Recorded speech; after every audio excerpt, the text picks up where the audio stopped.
for them to understand what they are having and what their problem is. In short, our organization is consisting of experts both from India, and we also have members from outside the country. It's important for all of you to be with us and join us in our endeavor to upgrade our knowledge in this field and reach out to our patients so that they have a better quality of life in future. Thank you.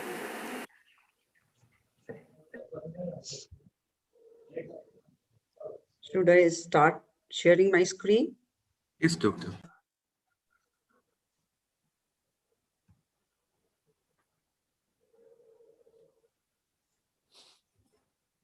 Can you all see it?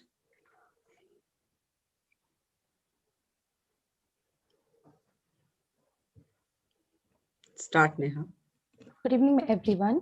I, Dr. Neha Mahajan, Assistant Professor, PG Department, OBG, GMC Jammu, Assistant Editor, JK Science, Journal of Medical Education and Research, website committee member of Indian Menopause Society, welcome you all to today's program, the W3 webinar series, that is What, When and Why of the Management of PCOS Patient. Today is the fourth webinar of the series.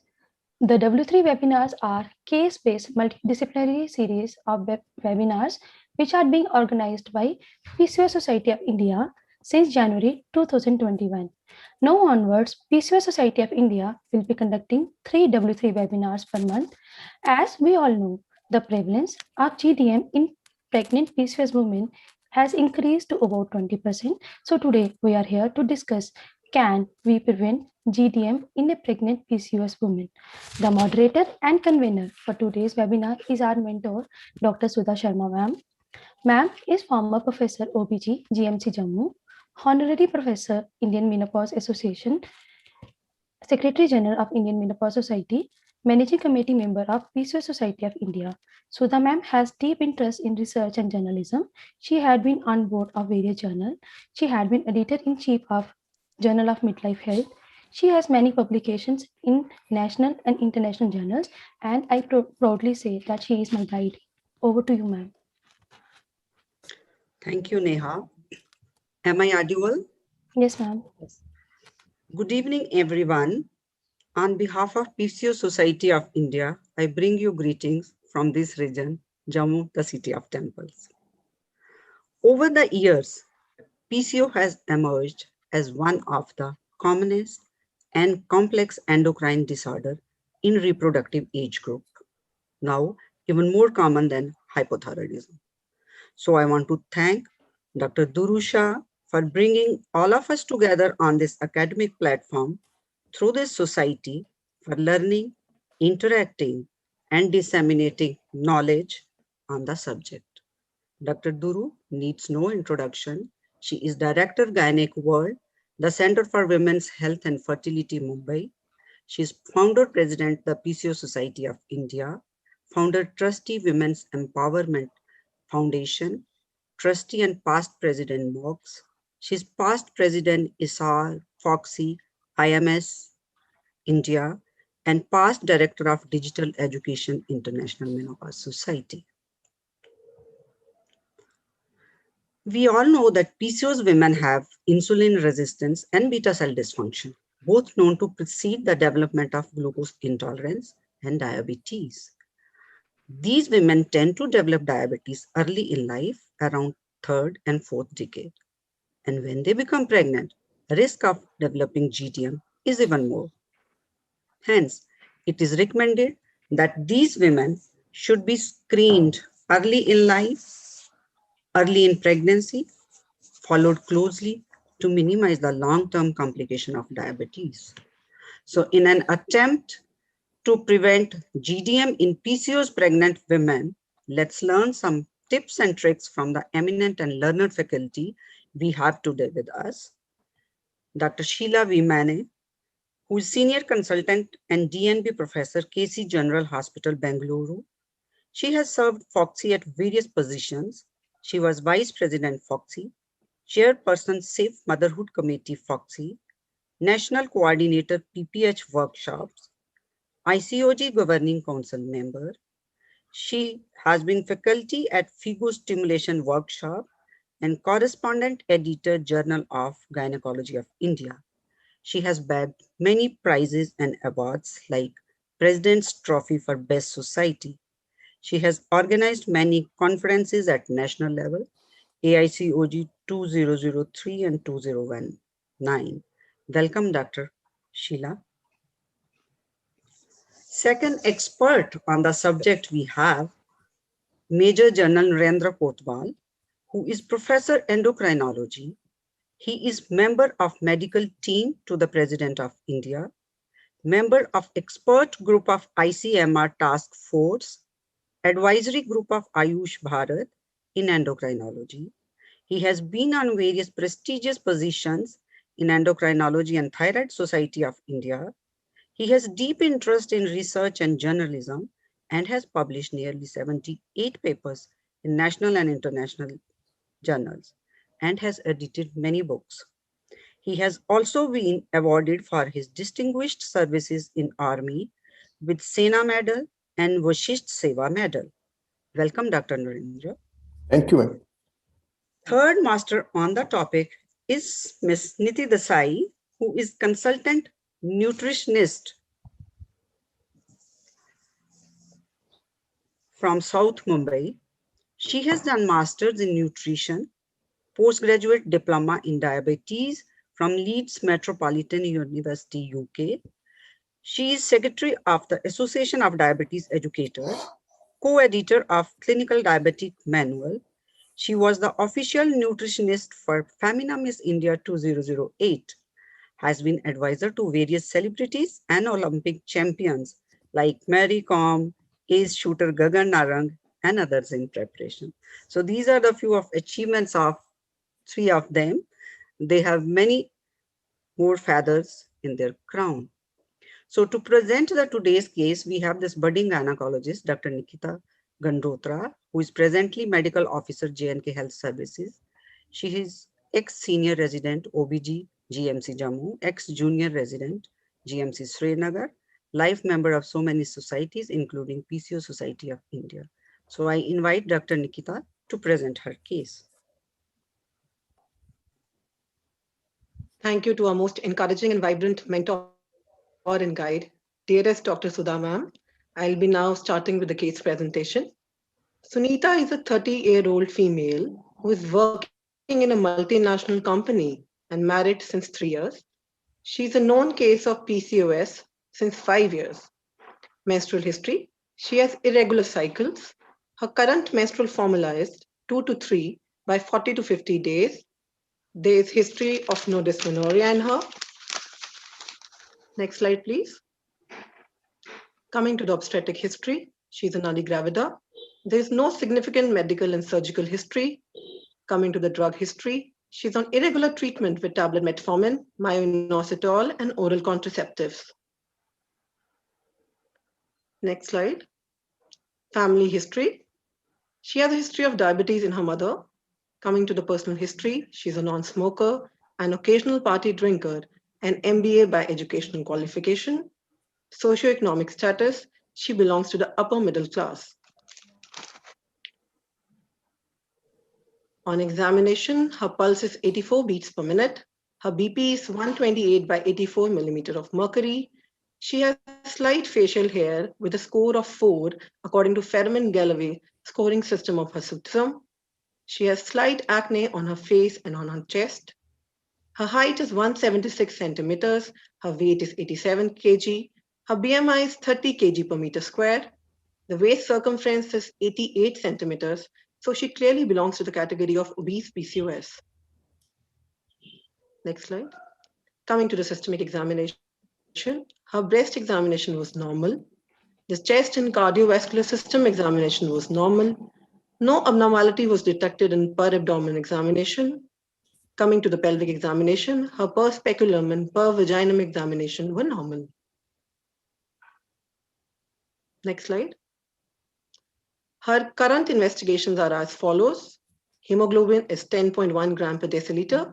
Her day 3 LH is 14.9 international unit per liter. Her day 3 FSH was 4.9 international unit per liter. Her testosterone was 4.1 nanomole per liter. Her blood sugar fasting, TSH, and triglyceride level were under normal range. This is a picture showing her transvaginal ultrasound, which clearly shows 13 peripherally arranged follicles of about 4 mm in size. This was the case. Now I hand over to Dr. Sudha. Thank you, ma'am. Over to you. So this female now is planning to conceive and has approached Dr. Sheila Mane for preconception counseling. So Dr. Sheila, what advice are you going to give her? Thank you, Dr. Sudha and Dr. Nikita for that presentation. I think I being in ITCT in Bangalore, it's quite a common scenario in my clinic, these type of patients. Now, there are two things. She's a obese PCOS. If we look at her investigations, her LH is very high, okay, on second day. So the FSH-LH ratio is disturbed and even her testosterone is high.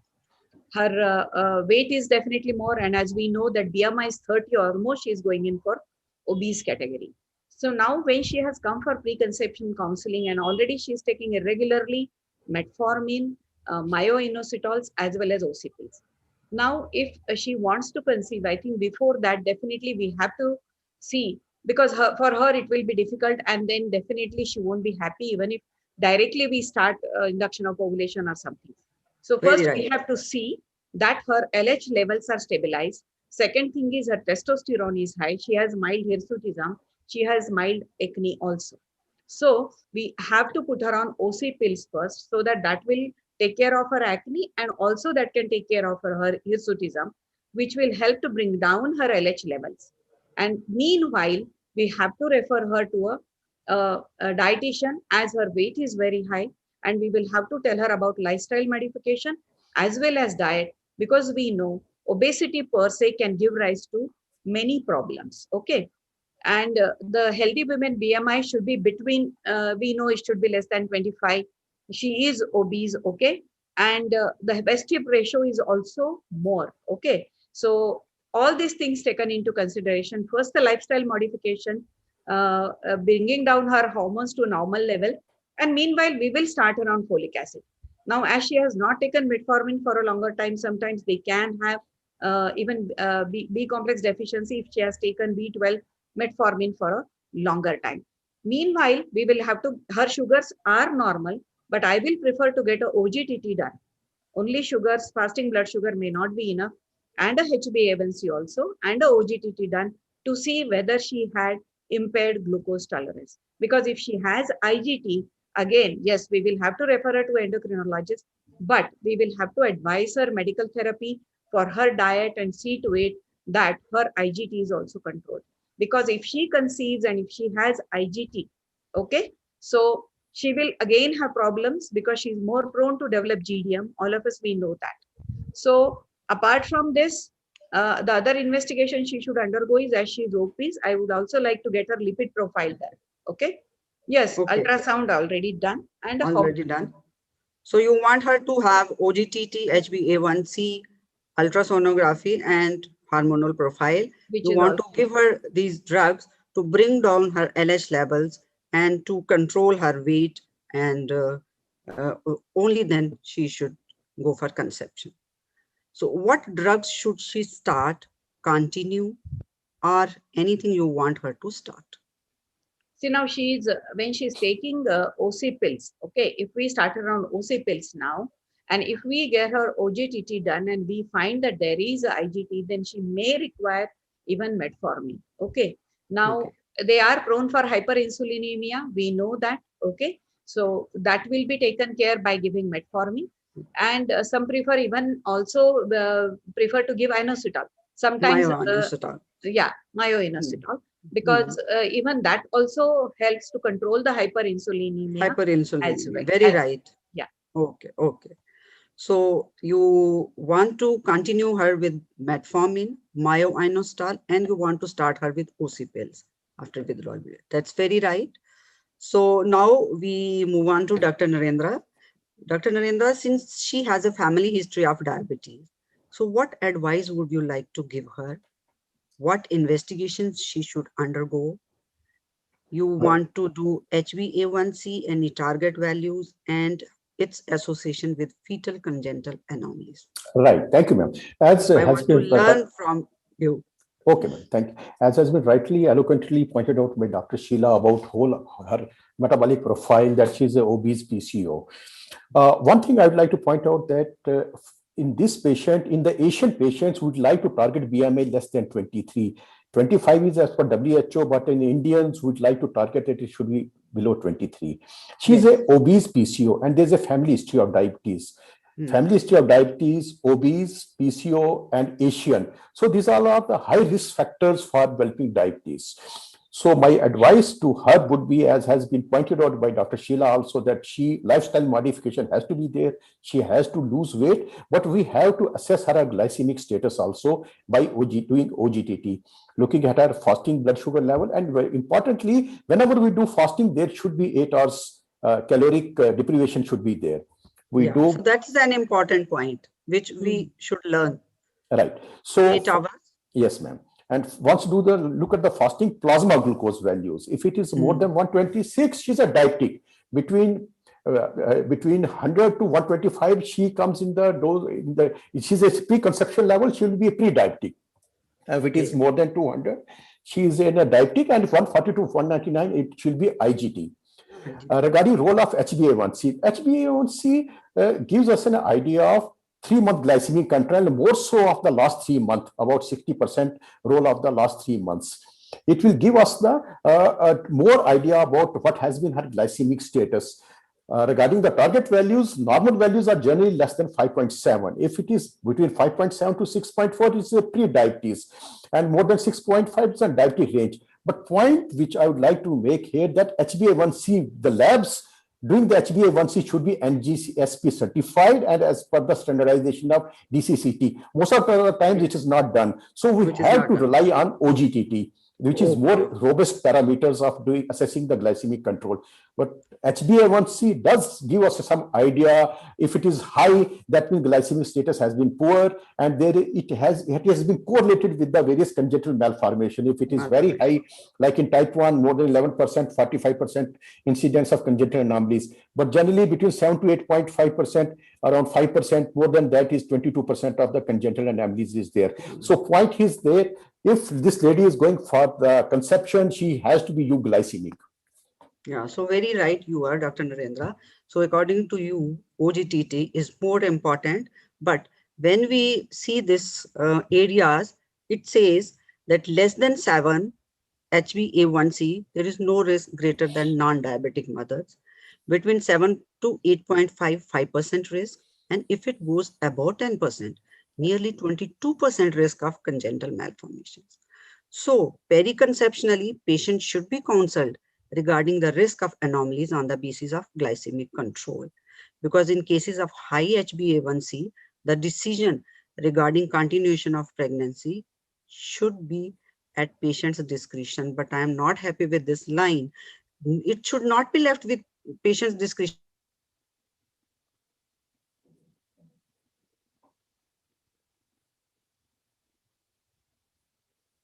I think we lost control.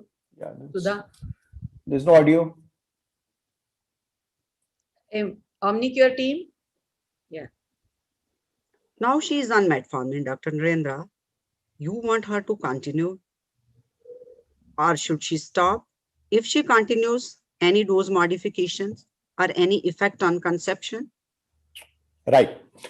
Now, she is already taking metformin. Firstly, question arises, why should we give metformin? Metformin is known, as was pointed out by Dr. Sheila, to decrease insulin resistance. It is known to improve the insulin sensitivity. This is an obese lady. It may help to prevent further weight gain. And there are observation studies to show that metformin improves the ovulation and even the live births also. So, very right. So right now, there is no contraindication to stop metformin, and no dose modification is required.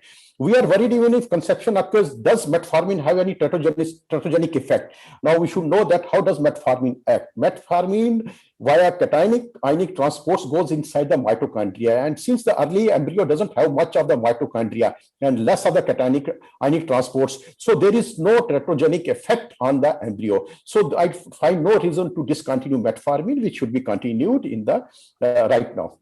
Yeah, very beautifully you have explained that it has no effect on the conception because metformin has an established place in the management of PCOS, which is being used to induce ovulation, reduce miscarriage rates, prevent fetal growth restriction, and improve the metabolic associations as glucose intolerance. So, majority of the studies show that first trimester exposure to metformin has found no increase in birth congenital deformities. Yeah, So it Dr. may, Narendra, can you yeah, highlight on the dose? I mean, suppose uh, if we want to continue. See, ma'am, if as far as dose is concerned, if patient is able to tolerate, I would not exceed the 2 grams maximum if we are giving SR. If we are giving a plain dose, metformin 500 TDS is good enough. okay. So 500? Three times a TDS, day. Yeah. 3 times a day. Fair enough. Any other specific investigations, Dr. Narendra? Regarding the assessment of the, as she has been, the thyroid test has been done in her case. For Yeah. every, in fact, lady, we should assess the thyroid status, and I Very believe right. it was normal. It has been It done. was normal. Yes, ma'am, it was done. And as we pointed out by ma'am, Dr. Sheila, that we have to assess her lipid profile also, and it was done. It was normal. I don't find any other investigation which Other should be done in her case. Okay, okay, thank you. So we move on to Miss Niti Desai. She is expert in shaping and beautifying the young people. So Miss Niti, she is obese PCO and she has all plans to conceive. So how important is her weight reduction and what weight targets should you be giving her for conception? Diet, exercise, we all want to learn from you. Right. On the outset, I would like to thank PCOS Society, Dr. Durusha and Dr. Sharma for having me here. Thank you very much. For this case, pleasure. of course, weight reduction is, as all the doctors have mentioned, is of primary importance. We need to look at weight reduction by lifestyle modification. How should we do weight reduction? It will obviously have to be a combination of decreased caloric intake and increased caloric expenditure. Generally, we ask our patients to lose 5 to 10% of the current weight, because if we tell them that you need to lose 20 kilos, that itself is a kind of a deterrent. It's a too bigger goal to achieve. So we go stepwise. But of course, for conception, if she can reach the target weight, which, as Dr. Narendra said, the Asian cutoffs are even stringent than the WHO. It's between 20 and 23. 23 is the cutoff to be in the healthy weight range. And even the waist circumference for Indian women is pegged at 80 centimeters. So that would be our goal. But to begin with, we would say 5 to 10% of the current weight loss.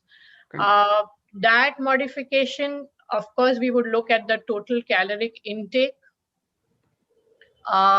look at the input and output equation, also look at the lifestyle in terms of, is there any physical activity? And the fact that she's working in a multinational company, it is highly likely that it has a very sedentary lifestyle. Sedentary lifestyle.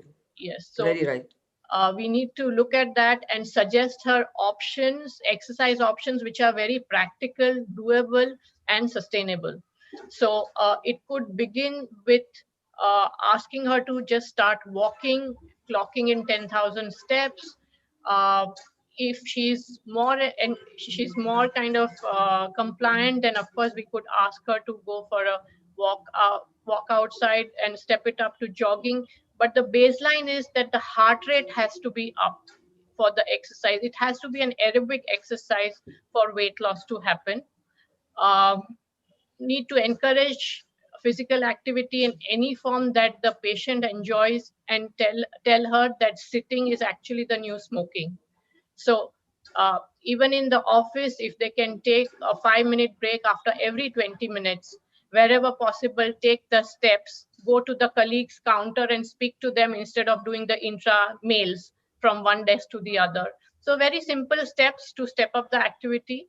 In terms of the caloric intake, of course, the most important point to look out for is the carbohydrate intake, because we are talking about insulin resistance. So the carb intake becomes even more important. And unfortunately, India is a carb-rich country. We just live like our carbs. Yeah. So no matter, the starch study has shown that east or west, north or south, we are just eating a lot of carbohydrates.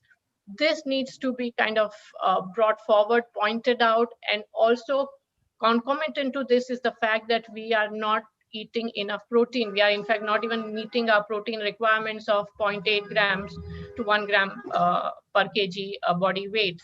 So this education needs to come in. We need to cut down carbs, replace them, the carbs with some protein. And of course, look at the micronutrient intake. Her hemoglobin was kind of borderline, so look at iron-rich foods, look at vitamin D status, because that has a role to play in insulin resistance. And if she has been on metformin, as Dr. Mane said, for a while, then we need to look at B12 supplementation and of course folic acid. So very rightly said. So we need to look at her diet, and we have to tell her to modify all her lifestyles. How about exercise? Yes, so as I What level of mentioned, activity?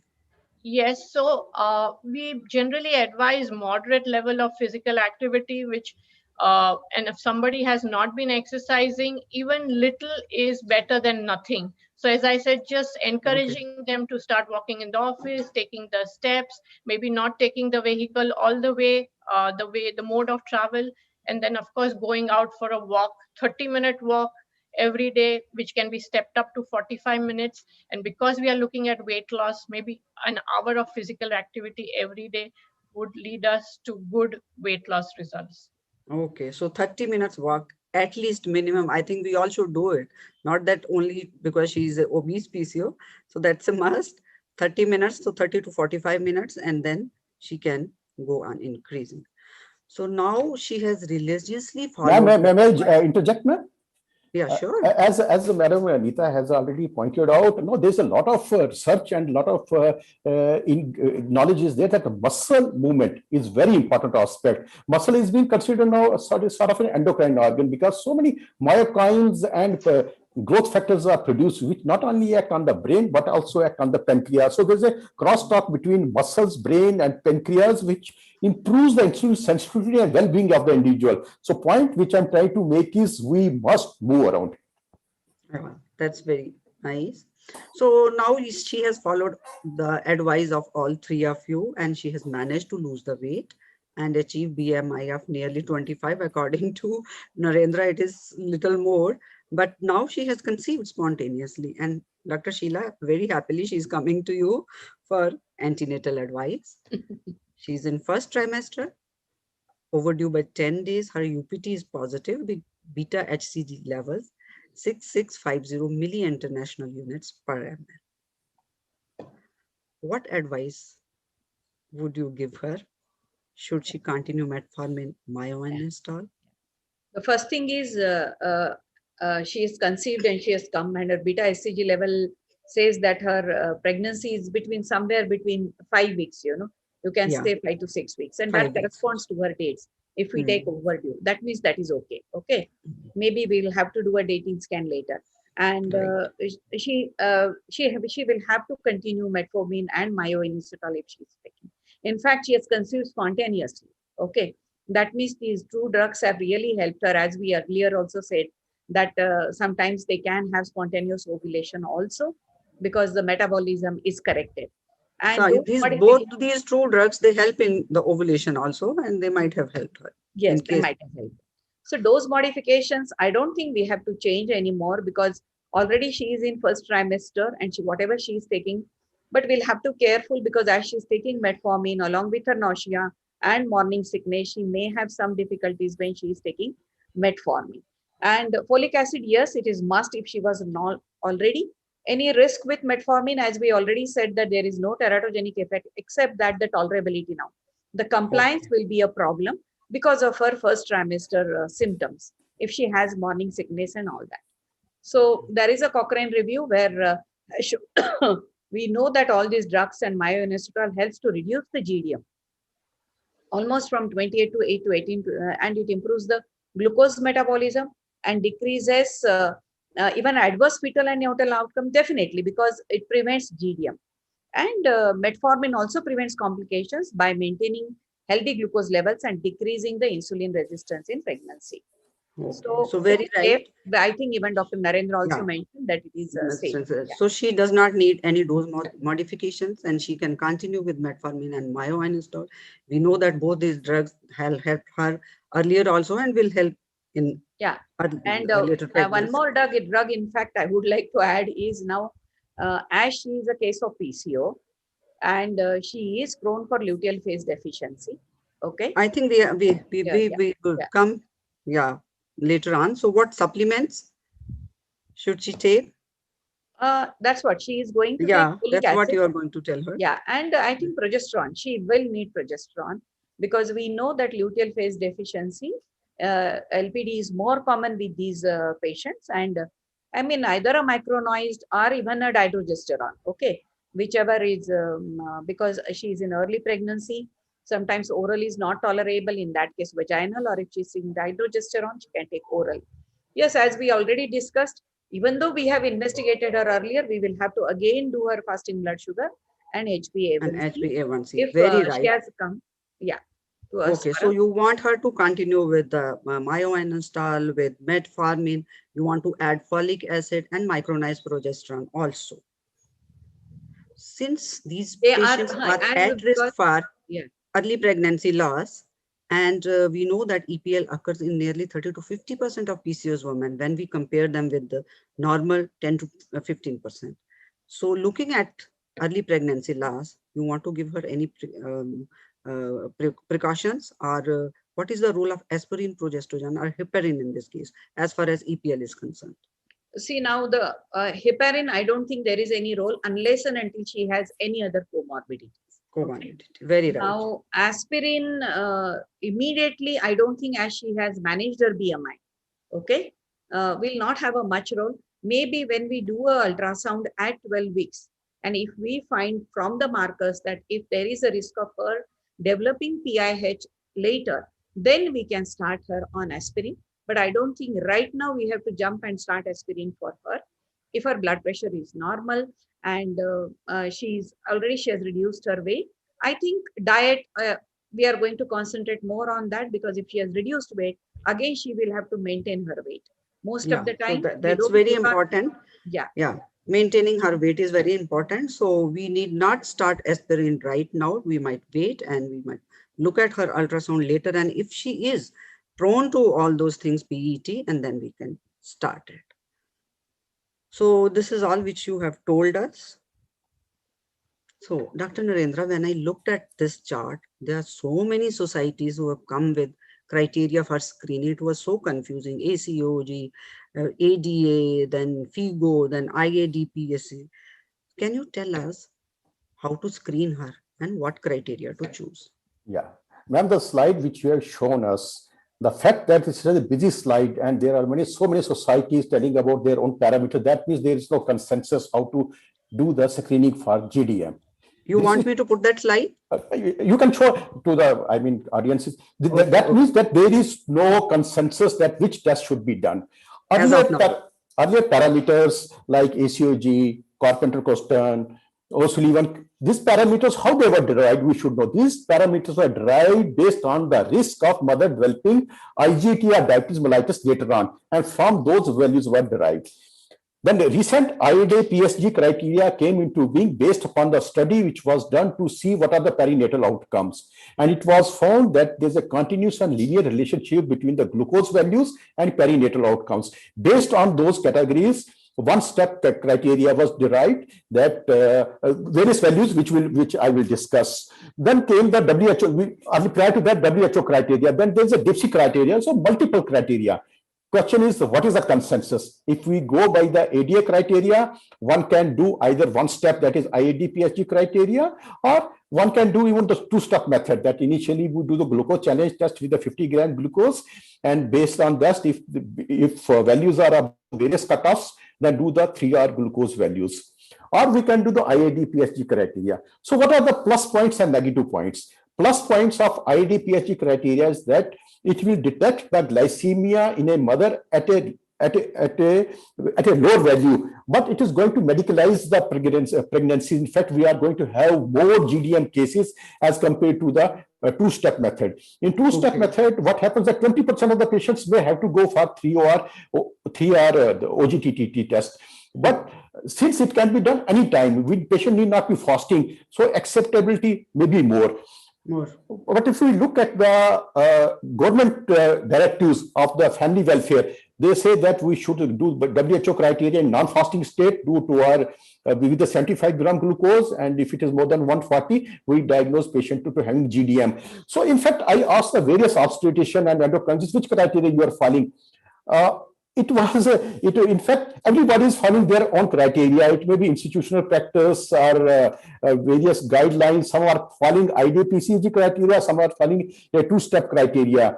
But maybe in the rural areas, DIPSI criteria may be followed in the rural areas, but it is a total institutional practice which criteria should be followed. But don't you think this DIPSI is the best one? Just a minute. Now, initially when IDPCG criteria came, it was based, a plus point was that it was based on the perinatal outcomes as compared to 2-hour glucose value. This is for everybody. That recently an article has come on 11th of March in NEJM, where the title is a pragmatic RCT of gestational dietary screening. What they found, they compared IDPCG with the two-step method.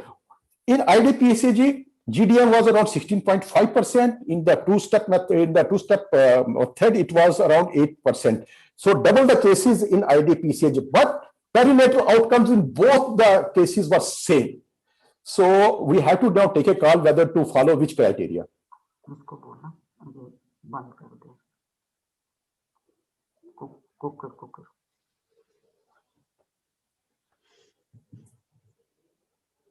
Yes, anything else? No. So, according to own convenience, patient's convenience. Yes. So we are following the same thing. But bottom line is that we must assess the glycemic status of the pregnant ladies. That is very important. So another thing is, yes, what is this anhydrous form and what is this monohydrate glucose? Which glucose should we use? Now, different labs are also giving this blood level or plasma level. What is this different? Anhydrous form of glucose. In fact, we see OGTT should be done with the anhydrous form, but the glucose which we get is monohydrate form. So what is anhydrous means? There is this anhydrous, that the water molecule is removed from that, and generally this anhydrous glucose is equivalent to 460 millimolar of glucose, whereas monohydrous is 378 millimolar glucose. 9.1% decreased glucose in monohydrous form. Now, since we are getting monohydrous form, so if we have to do 75 gram of anhydrous glucose, patient should be given 80.5 grams of glucose when we are doing OGTT.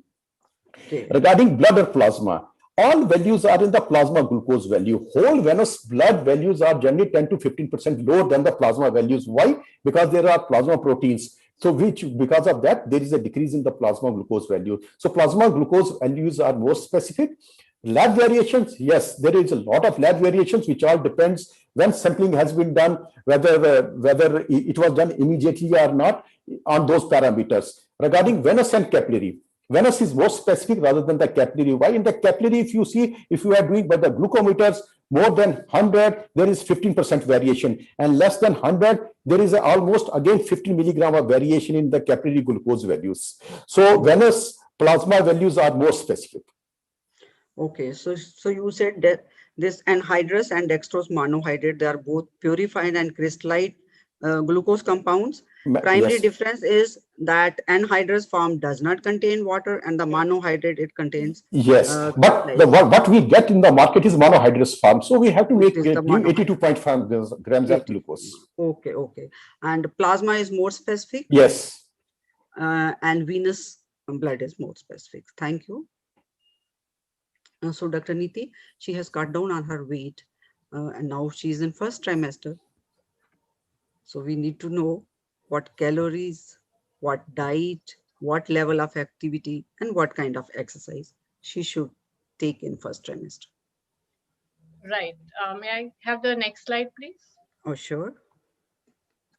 Yeah. So basically, when she comes after conceiving, we are going to discuss with her what should be the appropriate weight gain for pregnancy. A lot of people say my cousin put on 18 to 20 kilos. Is that the weight I'm looking at? A lot of people find pregnancy as a license to eat well and Yeah, eat I know. whatever they like. And So eat for two. yes, and then there's this pressure to eat for two, very often from the family also. So I think all these misconceptions need to be removed, and in fact, emphasize that during the first trimester there may not be any weight gain, and in fact, if the hyperemesis is kind of bad, then there could be even weight loss. So that's not something to worry too much about. A lot of time women also feel very guilty during their first trimester that they know they have to eat well but they are not able to, and there's this constant sense of guilt that am I eating right or not. So we need to again talk to them about that. The Indian recommendations are that for the entire pregnancy, calories need to be stepped up by 350 calories per day. Initially, the calorie increase was only for the second or the third trimester, but the recent guidelines are suggesting this. Of course, I think this takes into consideration our entire rural population, which very often start off underweight. So it is to cover that population. But somebody who is working in an MNC is in a city, there may not be a huge calorie increase required for the first trimester. It needs to be more a balanced, complete balanced diet, which includes all the food groups, and we need to make sure about that. Of course, vitamin supplementation for the folic acid and metformin therapy also needs to be looked at. And in very simple terms, how do we eat? How does she need to eat? We would talk to them about the plate model. Next slide, Dr. Sharma. Yes, so this is the simplest form of educating our patients that if this is your plate or thali, half of the plate needs to be filled with your vegetables, one fourth needs to be filled with little less than with the protein component, and just a little more than one fourth is the carbs. What we generally see is that more than 3/4 of the plate is full of carbohydrates, either it's the rice or the roti or a combination of both. So this is a kind of a very simple way of educating our patients as to how the thali should look, the plate should look. Next slide. Talking about exercise, uh, yeah. I think So you want to talk as something I about mentioned, the carbs, you were saying? yes. So carbs. Uh, First of all, we need to identify carbohydrate-rich foods with our patients. Very often, they don't even know where the carbs are coming from. When we say upma is carbs, poha is carbs, fruits are carbs, they say, oh, fruits are carbs, fruits are supposed to be healthy. Just the identification of carb-rich foods and then talking about the good carbs, the complex carbohydrates, and the so-called bad or the refined carbohydrates, the education would start from there at this stage, so that we make sure that the carbohydrate intake is kind of curtailed. It includes complex carbs, which would really help, and we make sure that the protein intake is maintained, which would help with our insulin resistance in a big way and also prevent excessive weight gain.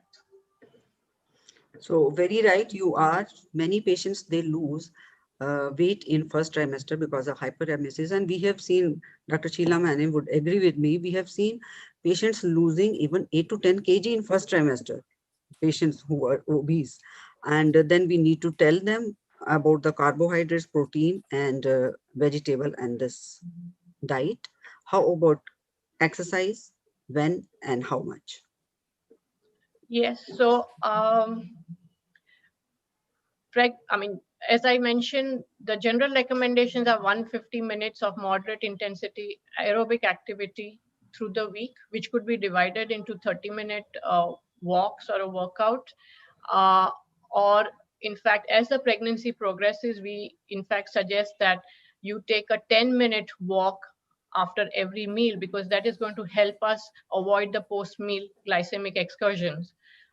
So very this is, of course, this lady is pregnant the first time, she's a primary gravida, so it does not, we don't know, but we also very often tell our patients to consult the gynecologist and get a go ahead before taking up any vigorous physical activity if they've had a poor obstetric history before that.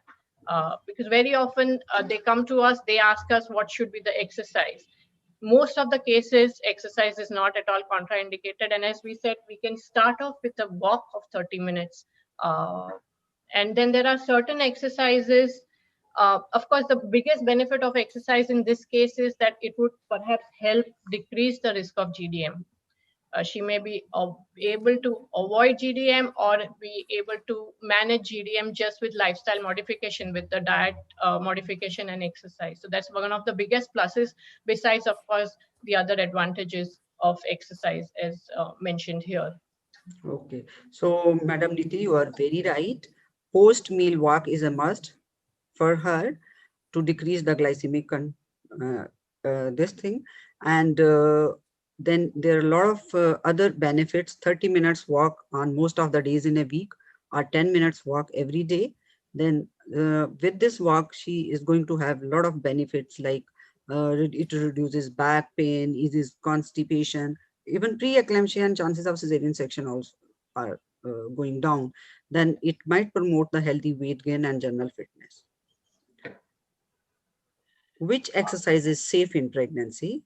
Yes. So as I again mentioned, walking is the safest and the most inexpensive form of exercise. You don't need anything fancy. You don't need to invest a lot of money besides a good pair of shoes. For people who have the facilities, swimming and water workouts, what we call aqua aerobics, could also be an option. Stationary cycle, again, good. A lot of people, have a cycle in the house. Again, especially in this COVID scenario when people were not going out and they were stuck at home. This could be also a form of exercise. Modified yoga and Pilates. Here, I think the biggest caveat is that we need to make sure that she's going to a trainer who is trained, because otherwise it can, in fact, have a lot of others not so pleasant effects. So yoga and Pilates from a certified instructor, I think that's the most important thing when it comes to this form of exercise. Okay, okay. So what precautions while she's doing exercise? Especially during the first trimester, I think one should avoid becoming overheated, especially in the first trimester.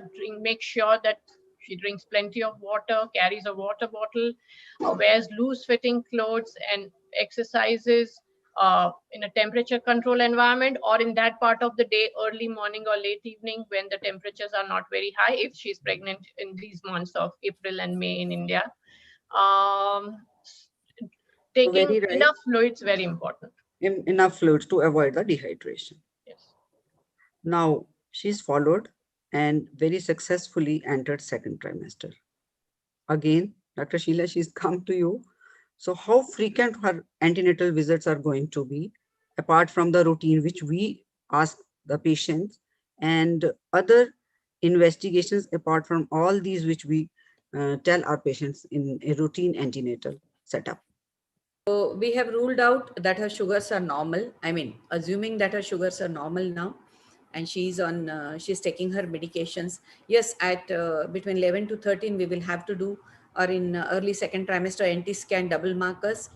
And along with that, as she was obese, we would also like to do the uterine artery Doppler, okay, to know whether she has any risk of developing PIH in later part of pregnancy. Okay, sometimes people also add the Doppler for ductus venosus to know whether there are any cardiac anomalies, or even these are the markers for the trisomies. That depends again on the age of the patient. Level 2 scan, that will be routine antenatal scan, will be done around again around 18 to 20 weeks. Okay, and the role of fetal echo, why it is important is this patient, if she doesn't have, anyway, if her HbA1c particularly was high, where the chances of malformations are more, in that case, we have to ask for a fetal echo, because if they are diabetic or if they are IGT patients, in that case, there are chances of cardiac anomalies.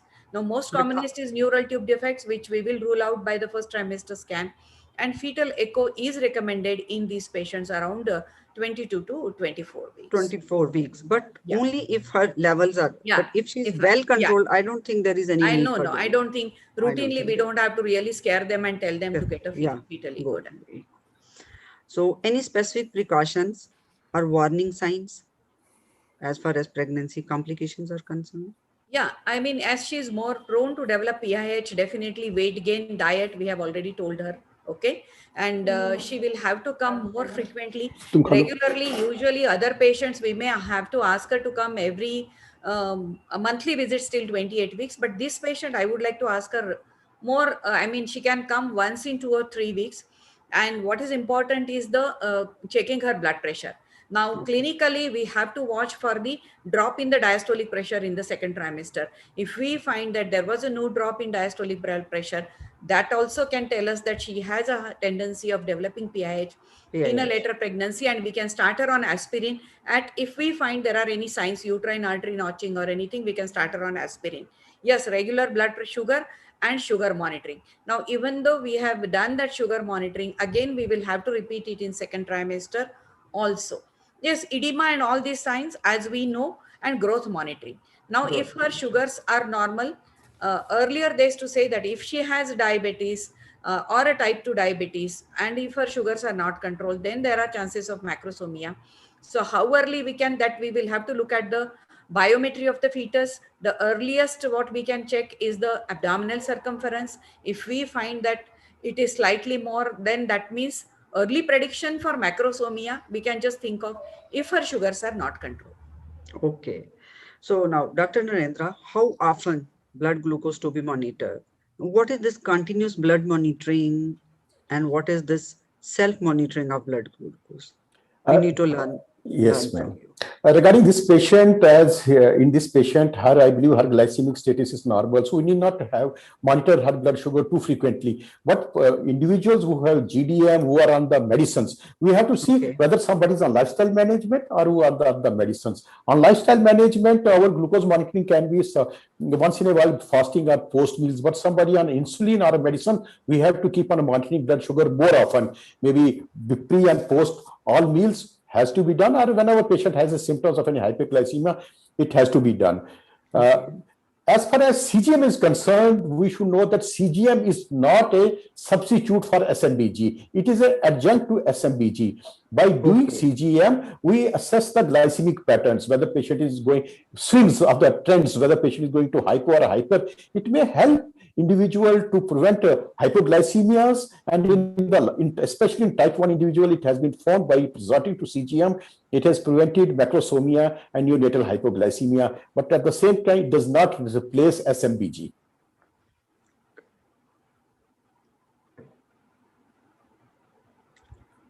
Metformin use safely, I think we've already discussed this. Ma'am, may I interject, ma'am? Okay. Yeah, as far as metformin is concerned, till first pregnancy, till first trimester, no problem. Beyond first trimester, it becomes a controversial and gray zone area. Till about 2 to 3 years back, everybody was using metformin and it was found to be safe.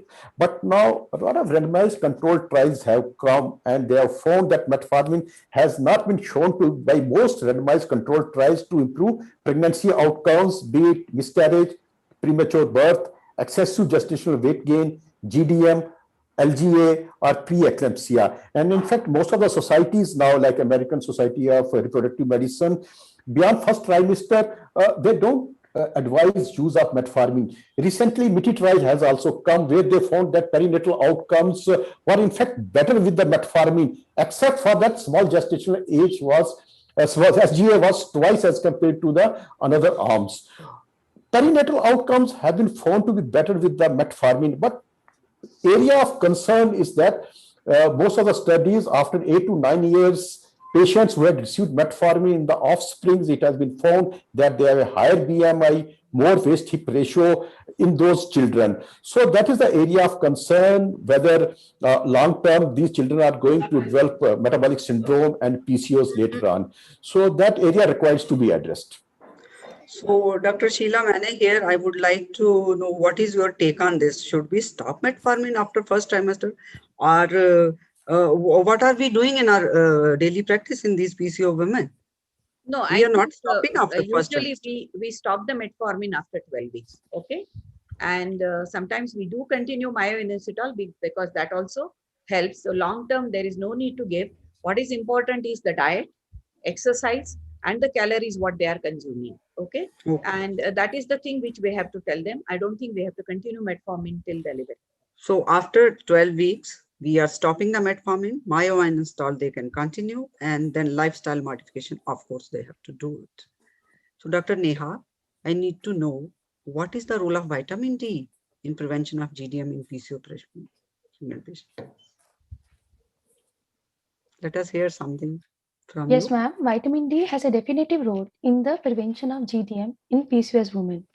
If there is vitamin D deficiency in PCOS women, it has been seen that it leads to development of GDM by at least 3 different mechanisms. First, it acts on insulin synthesis and it increases it. Secondly, it increases the insulin release as well as insulin receptor expression.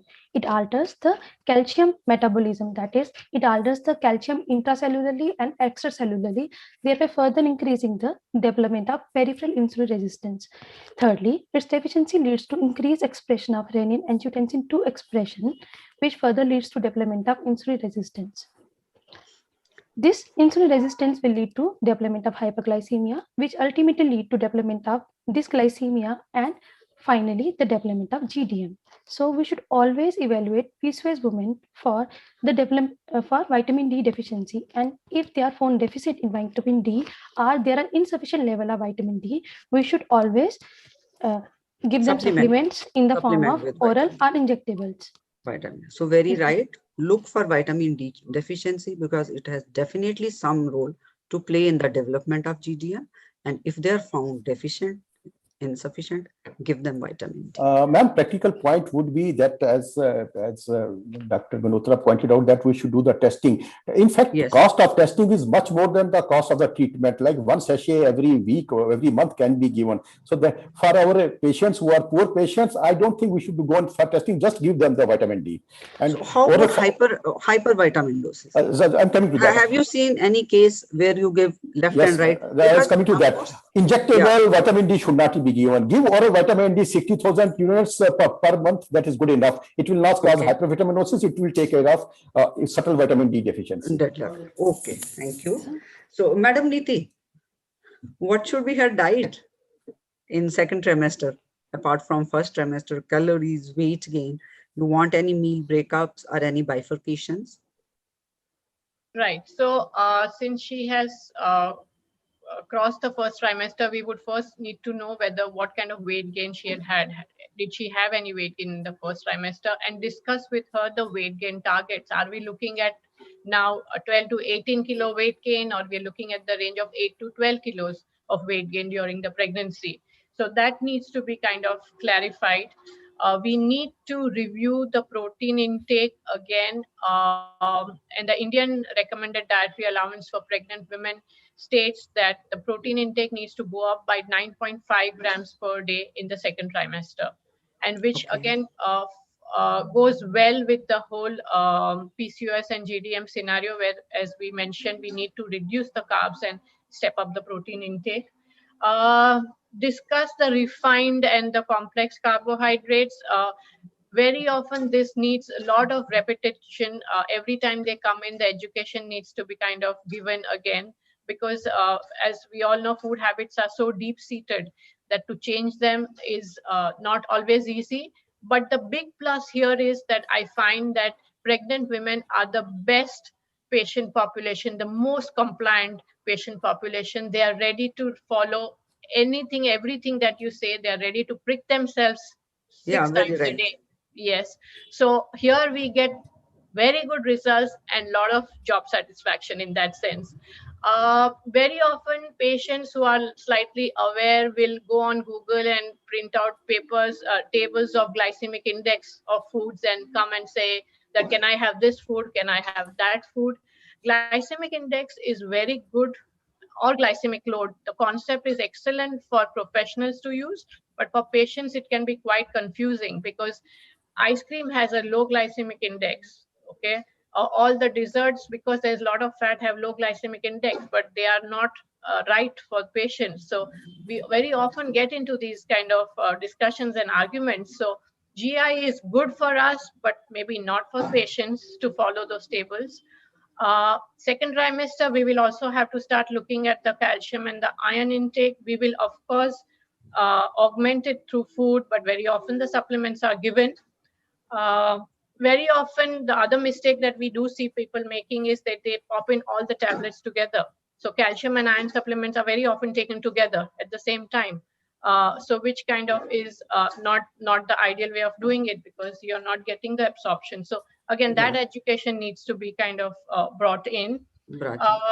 And exercise, yes, if the first trimester has been good, and if the person wants to, besides walking, do something else from the permitted exercise forms, yes, we would allow them to do that.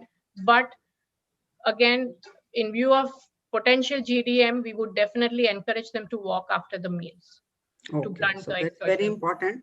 This also, you said that we have to cut down the carbohydrates, and we just not add pulses, but we have to replace some cereals with the pulses. Now, exercise for fitter pregnancy is stomach strengthening, pelvic tilt, or pelvic floor exercises. Now, she's reached third trimester. Dr. Sheila, how often antenatal visits? You said that you want to increase the number of visits till 28 weeks, and then every week or 10 days till term. Yeah, definitely. Now, the role of ultrasound, again, you have told us that. Yeah, the role of ultrasound is because, sometimes they can develop GDM in third trimester also, even though we are, because the pregnancy is diabetogenic. So we may still find suddenly the patient comes with polyhydramnias. Now, macrosomia, even if we have done all the tests and we know, even one glucose level going higher can give rise to macrosomia. And we have seen that it is more common in pre-diabetics. Okay. So we will have to look at those, because it's prevention is GDM prevention will prevent macrosomia. But prediction again becomes difficult. It will be looking at the biometry only. We will have to look at the weight, and then the other diameters, like we know there is more fat deposition. You are muted. Dr. Sheila, unmute yourself. You're muted. Then the abdominal circumference, particularly, we will have to look, because in late trimester, if the HC and AC is not 1:1, we'll find that AC is larger than the HC. That means the baby is going in for macrosomia. Even they also measure the depth of the fat, even in the arms also sometimes, and the role of color Doppler. Now, role of color Doppler per se, unless and until the diabetes is associated with vasculopathy or with PIH, we may not find much changes in color Doppler. Okay. But it can be done at the time of growth scan, because if the patient has vasculopathy, particularly if it is a type 2 diabetes, then more, or if she has developed PIH. Okay.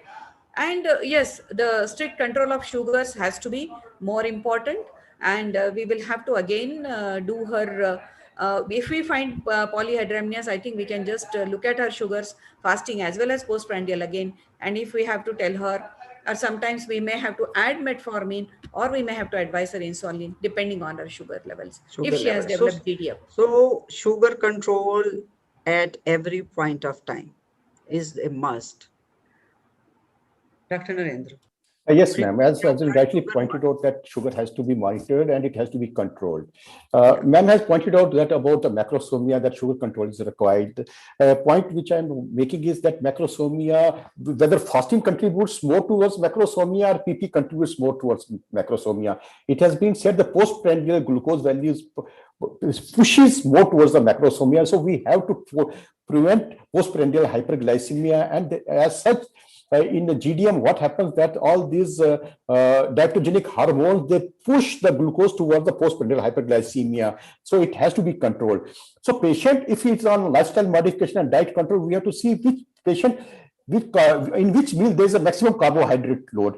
In that particular meal, PP sugar should be monitored. Otherwise, somebody on insulin or metformin, pre and post, all sugar should be monitored by self-monitoring blood glucose values. So that is very important take-home message, that it is not only the fasting blood sugar. We always say go for fasting blood sugar. So this is the postprandial, which is also equally or more important. It's in fact more important, ma'am. It is more important. So how should we be doing blood sugar monitoring? Now, in this case, third trimester, frequency of blood sugar monitoring. Maybe if patient is only a lifestyle modification and a diet control, I mean, once in a week is good enough. But if patient, if she's on if she's on insulin, then we may have to do more often. Maybe every alternate days we may have to do. But she's a well controlled. Sure, once in a week is good enough. And so once a week is fine. Dr. Neha, any other advice would you like to give her apart from already what we have discussed as of now? Yes, ma'am. I would like to advise her to have adequate sleep, as PCOS is associated with 30-fold increased risk of sleep apnea and 9-fold increased risk of excessive daytime sleepiness. Moreover, pregnant PCOS women experience even more decreased sleep and sleep disorder breathing. Thus, poor sleep will lead to insulin resistance by increasing the oxidative stress, inflammation at various levels, and by increasing the sympathetic activity, thereby altering the cortisol level. So wherever we get a chance, we should always advise these women to have adequate sleep along with other behavior modifications. So very right. Inadequate sleep might alter her glucose levels. Dr. Niti, again, third trimester, diet, weight, exercise. Any suggestions? How much weight is acceptable? You want any changes in her diet? Yes, so we would check on the weight gain and then titrate the calories accordingly. The IOM guidelines tell us that it should be in the range of 300 to 400 grams per week. So if there has been excessive weight gain, then we will have to again cut back on the calories, try and identify the wrong foods that are going in.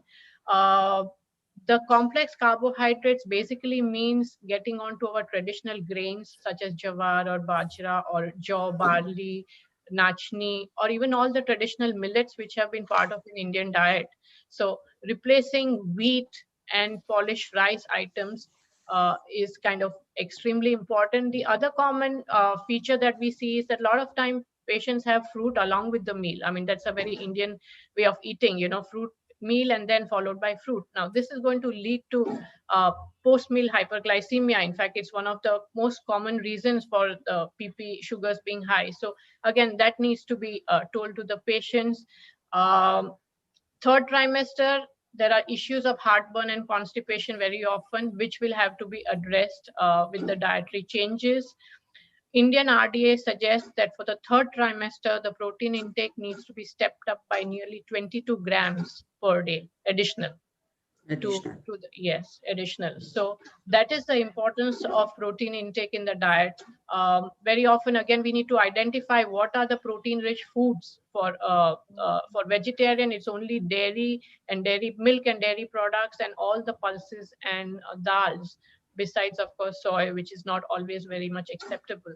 So very often we need to give them suggestions, the kind of dishes that they can prepare. Just having dal chawal doesn't work. So we give them a lot of options how to incorporate pulses, increase protein intake. Exercise at this stage, yes, we encourage them to also keep a food log, which is extremely important. It helps us to see how the intake is. It's very good for the doctors also to know what is how the person is eating in case there are sugar fluctuations. And of course, that keeps the patients on toes. They know they have to report this to somebody, so they are more careful what they put in their mouth. In terms of exercise in third trimester, it's more about what should not be done. So deep knee bends, full sit-ups, straight leg toe touches, avoidable. Avoid standing still for a long time. Lying flat on back for a long time is avoidable. Standing motionless for a long time, again, standing is also not a great idea. Okay, okay. So these are the exercises which should not be done, and this need to be told to the patient. Dr. Niti, Sheena? Dr. Niti, Yes, yes. you know, a lot of studies have come that in PCOS and GDM, there's a sort of a gut dysbiosis. There's an altered gut microbiomes. If that be so, do you want the patient should be given sort of homemade probiotics in form of curd? Absolutely. We always suggest that yogurt could be included, because especially for vegetarians, we need to make sure that they're almost having 2 to 3 servings of dairy, out of which 1 serving generally is yogurt, curd. So this is the new line of thinking where the gut microbiota seems to control our entire kind of metabolic environment. So yes, very much. Of course, there is this whole new movement at the moment where a lot of people are avoiding dairy for different reasons. So that poses a challenge, especially for vegetarians. Or then there are people again who are trying to go vegan. So those are challenges, that new age challenges that we face. How to make their diet a complete balanced diet, but of course it can be done. Okay, okay. So Dr. Sheila, now, when to terminate her pregnancy? In this case, what would be the mode of termination and role of steroids? See, now one thing is, we know also that these patients, if they develop GDM or PCOS, are more prone to develop even preterm labor. Okay, so if she is in a late 3rd trimester, okay, we can give her steroids because sometimes they can go in for preterm labor. But otherwise, her sugars are controlled. She has not developed GDM. There is no macrosomia. I don't think that we have to really terminate the pregnancy. Okay, we can easily go up to term and then monitor her and then deliver her. Unless and until there is any other obstetrical indication, we don't have to terminate, except if there is any other indication, then only. Okay, mode of termination also will again depending on the all other reasons. Okay, fetal weight, yes, if we know that there is a macrosomia, in that case definitely we will have to take her for cesarean section. The role of steroids, that is if we are thinking in terms of any possibility of a preterm labor, then only we have to give. Otherwise, now sometimes with diabetic patients we do find it difficult because we know that they may require termination early, and when we start giving them steroids, again their blood sugar levels go up, so they need more intensive monitoring. So in that case, if they are on insulin, it is better to keep them under observation, admit them, give them steroids and control their sugars. Because all of us, we know that it is not the hypoglycemia which is risky, but it is the hyperglycemia which is risky to the baby. Which is risky to the baby. Because that can really cause ketosis, and that can harm the baby. So we may have to monitor them when we are planning to give them steroids. Steroids. But I think in this case, if she's well controlled, good sugar level, if there are no indications, then we can wait and we can take up the pregnancy up to term. And the mode of delivery would depend upon her obstetrical this. Otherwise, in this case, there is clear-cut no indication for cesarean section. How do we follow her up in postpartum? See, as we know that we have monitored her now, okay, throughout the pregnancy, still postnatally also we will have to see, because there are chances of them again developing abnormal either IGT or later on diabetes. So we will have to, she doesn't have diabetes, so I don't think there is any problem of GDM postpartum endometriosis. Lactational problem also will be related. But if they have type 2 diabetes, then they are prone for everything, okay? Like cerebrovascular problems, thrombotic problems, and all those things. And type 2 diabetes, if they have GDM, we'll have to screen them again after 6 weeks to see whether their sugars have come back to normal or they are still high. Because some 15 to 20% of them can still develop type 2 diabetes in their later life, of course, and some person can continue to have high sugars if they had GDM during pregnancy, depending of their genetic factor as well as the other associated factors. Postpartum depression as such is not very common in them, apart from any other, I mean, if there are any other social reasons behind. Otherwise, it is not such a common factor. Okay, but some studies, they have shown that women with PCOS, they appear to have a reduced breastfeeding rate in the early postpartum period. So that is the observation. Ma'am, Dr. what Sudha, happens in the in breastfeeding problems are there nowadays with almost, I think you will also agree with me, which we have not seen earlier, and now somehow it is on the rise, and we find that every Yeah. primary particularly finds it difficult to lactate and to feed our Difficult to baby. lactate, yeah. As Dr. Sudha has pointed out, in PCOS, they do have some lactational problem. There's a physiological basis for that. Hyperandrogenemia and insulin resistance have an effect on prolactin levels, and Yes. and the breast hyperplasia also. So that way, it can these patients may have lactational problems. Problem also, very right.